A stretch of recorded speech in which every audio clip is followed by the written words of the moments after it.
आसाम का नाज़रीन सौराब किताब से मुखातिब है। पाकिस्तान में बहुत कुछ हो रहा है, बहुत कुछ हो रहा है, यानी पेस ऑफ इवेंट्स इतनी ज्यादा है कि जो आपकी लॉजिक है, जो मंतक है, जो आपकी सोच है, वो बीट हो जाती है और पेस ऑफ इवेंट ज्यादा होते हैं। हरीम शाह भी ट्रेंड कर रही है और इस सारी कंट्रोवर्सी में हरीम शाह भी जो किरदार अदा करती है, उन्होंने भी करना शुरू कर दिया है। उन्होंने कहा जी मैं वीडियोस जारी करूंगी, मैं नंगी वीडियोस पाकिस्तान के साबिक वजीर आजम शहबाज शरीफ साहब की जारी करने वाली हूं। और एक वीडियो भी उन्होंने मुबैना तौर पर कोई वीडियो भी बहरहाल जारी की है। तो हरीम शाह भी जो काम करती रहती हैं वो भी कर रही हैं।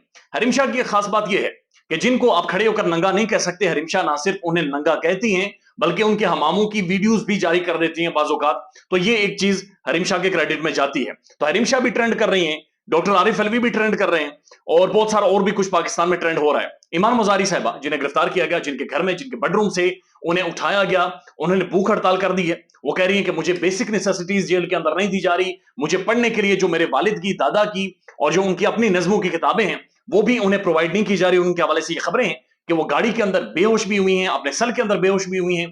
तो ये गैर इंसानी रवैया उनके साथ बहरहाल रखा जा रहा है और उनके लिए भी चीजें बहुत ज्यादा तंग की जा रही हैं। एक और बड़ी खबर है, और ये बड़ी खबर ये है कि जो बड़ी शख्सियतें एक और मुल्क से फरार हो गई हैं, यानी शहबाज शरीफ साहब मुल्क छोड़ गए।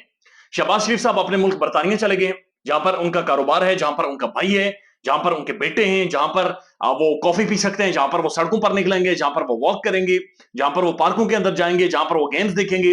लिहाजा जो जिंदगी असल में एक नॉर्मल जिंदगी इंसान गुजारता है वो बरतानिया में गुजारते हैं। पाकिस्तान में वो सिर्फ प्राइम मिनिस्टर बनने के लिए आते हैं, पाकिस्तान में वजीर आजम बनने के लिए आते हैं, इलाज भी इनके बरतानिया से होते हैं और मौजे भी ये बरतानिया में मारते हैं। तो जो नॉर्मल जिंदगी होती है ये बरतानिया के अंदर गुजारते हैं, लेकिन जो खास जिंदगी गुजारने के लिए सिर्फ पाकिस्तान में आते हैं, जहां पर बड़े बड़े ओहदे, बड़ी बड़ी कुर्सियां, बड़े बड़े इख्तियारात और 22-25 करोड़ अवाम के जो इख्तियारात हैं इनके हाथों में कोई ना कोई सौंप देता है और उसके बाद ये कुड़मस डालकर मुल्क से बाहर चले जाते हैं। तो शहबाज शरीफ साहब भी पाकिस्तान से फरार हो गए हैं। अब जो मामला है जनाब, एक ऑफिशियल सीक्रेट एक्ट तरमीमी बिल के हवाले से और आर्मी एक्ट तरमीमी बिल के हवाले से जो आरिफ अलवी साहब ने एक ट्वीट किया है, उसके ऊपर पूरी दुनिया में भौचाल बरपा है। पूरी दुनिया भी इसके ऊपर देख रही है और हैरत का इजहार कर रही है, वो तो आपके सामने रख देते हैं। लेकिन हंगामी तौर पर ऑफिशियल सीक्रेट एक्ट के तहत एक अदालत भी कायम हो गई, यानी कि विद इन नो टाइम, कुछ घंटों में ऑफिशियल सीक्रेट एक्ट के ऊपर एक अदालत भी कायम हो जाती है और पहले जो मुलजिम है उन्हें उस अदालत में पेश भी कर दिया जाता है, यानी शाह महमूद कुरैशी को पहले पेश भी कर दिया गया। और ये गैर मामूली है, ये अनप्रेसिडेंटेड है कि यानी फौरी तौर पर एक स्पेशल अदालत कायम होती है जो स्पीडी ट्रायल करेगी और उसमें कैदी भी पेश कर दिया जाता है। लेकिन यहां पर लोगों की तो नस्लें बर्बाद हो जाती हैं, यहां पर तो नस्लें तबाह हो जाती हैं। यानी गुज़श्ता 24 घंटों में किसी का कलेजा नहीं फटा, इस मुल्क के अंदर कोई कयामत नहीं बरपा हुई, इस मुल्क के अंदर कोई नेशनल ट्रेजेडी नहीं क्रिएट की गई।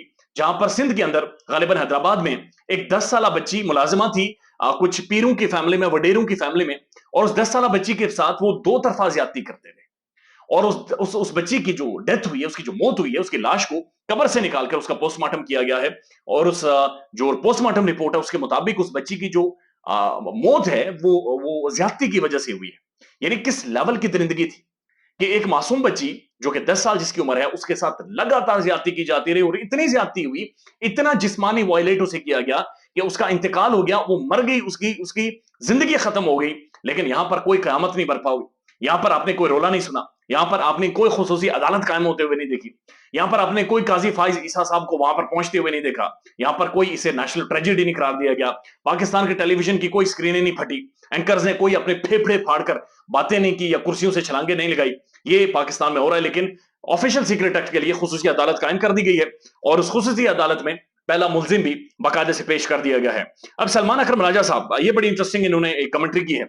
वो ये कहते हैं कि जो प्रेसिडेंट ऑफ पाकिस्तान है उन्होंने उस बिल के ऊपर दस्तखत ही नहीं की, यानी उन्होंने बिल वापस भेज दिया था जिसके ऊपर प्रेसिडेंट साहब खुद माफी मांगते रहे, यानी head of the state of Pakistan खुद माफी मांगता रहा कि मैं इस बिल से इतफाक नहीं करता, मैं इससे मुतफिक नहीं हूं, लिहाजा मैं माफी मांगता हूं जो बिल जिस तरह से अब तक अब कानून बना है। इसके ऊपर सलमान अकरम राजा कहते हैं कि वजीर कानून के मुताबिक जो सदर ममलिकत की जानिब से जो दस्तखत शुदा बिल था वो उन्हें मौसूल हुआ है, लेकिन उसके ऊपर दस्तखत सदर के नहीं है, यानी बगैर दस्तखत के वो बिल सदर तक पहुंचा है।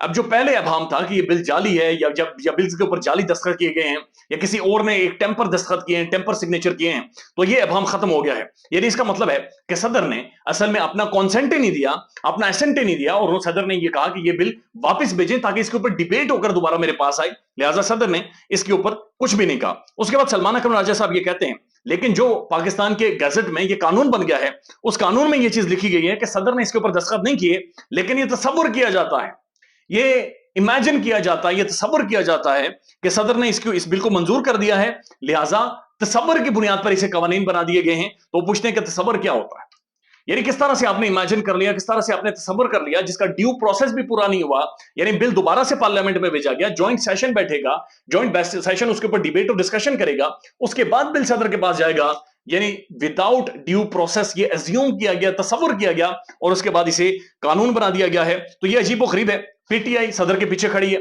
پورا پاکستان صدر کے پیچھے کھڑا ہے کہ آپ نے کھل کر بات چیت کی ہے، لہٰذا اس بل کے اوپر جو اور بہت سارے کنسرنز ہیں وہ ڈیبیٹ شروع ہو گئی ہے۔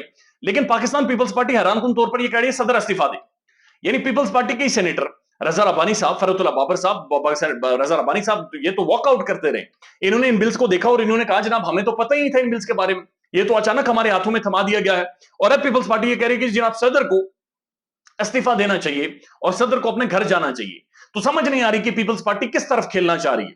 ایک طرف یہ کہ کاؤنسل آف کامن انٹرسٹ میں جاتی ہے اور جا کر نئی سینسز پر حلقہ بندیوں کی منظوری دے دیتی ہے کہ نئی سینسز کے بعد انتخابات ہو، پھر یہ آ کر کہتی ہے کہ نہیں نئی حلقہ بندیاں نہیں ہونی چاہیے بلکہ 90 دنوں میں انتخابات ہونے چاہیے۔ تو پیپلز پارٹی کی اس وقت ایک بڑی ڈاواڈول سچویشن ہے کہ یہ کس طرف کھیل رہی ہے، کس طرف یہ کھیلنا چاہتی ہے۔ تو اس صورتحال پاکستان میں ڈیولپ ہو رہی ہے، مزید آنے والے ایونٹ سے وہ آپ کے سامنے رکھیں گے۔ خیال رکھیے گا اپنا، اللہ حافظ۔